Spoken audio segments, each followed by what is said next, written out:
मोठी बातमी शिवसेना पक्ष अन चिन्ह प्रकरणी निवडणूक आयोगाने दिलेला निर्णय तसेच विधानसभा अध्यक्षांनी आमदार अपात्रतेच्या निकालाविरोधात दाखल केलेल्या याचिकेवर सुप्रीम कोर्टात सुनावणी होणार होती.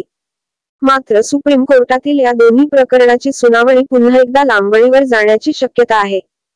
विधानसभा अध्यक्ष राहुल नार्वेकर यांनी दिलेल्या निकालाविरोधात ठाकरे गटाने सुप्रीम कोर्टात दाखल केलेल्या याचिकेवर उद्या म्हणजे मे 14 रोजी सुनावणी होणार होती.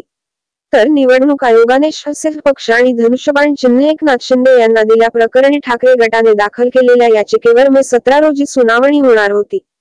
मात्र आता या दोन्ही प्रकरणाच्या सुनावण्या पुन्हा पुढे ढकलण्यात येण्याची शक्यता असून थेट जुलै महिन्यात सुनावणी होण्याची शक्यता आहे. या आठवड्यात सुप्रीम कोर्टाचे मुख्य न्यायमूर्ती धनंजय चंद्रचूड हे ब्राझील दौऱ्यावर जाणार असल्याने ते कामकाजात नसतील.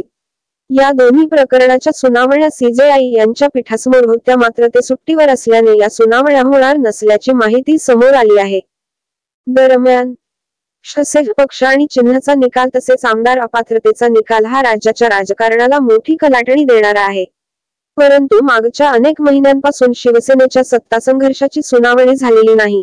त्यामुळे या प्रकरणाचा निकाल थेट विधानसभा निवडणुकीच्या तोंडावर लागण्याची शक्यता आहे.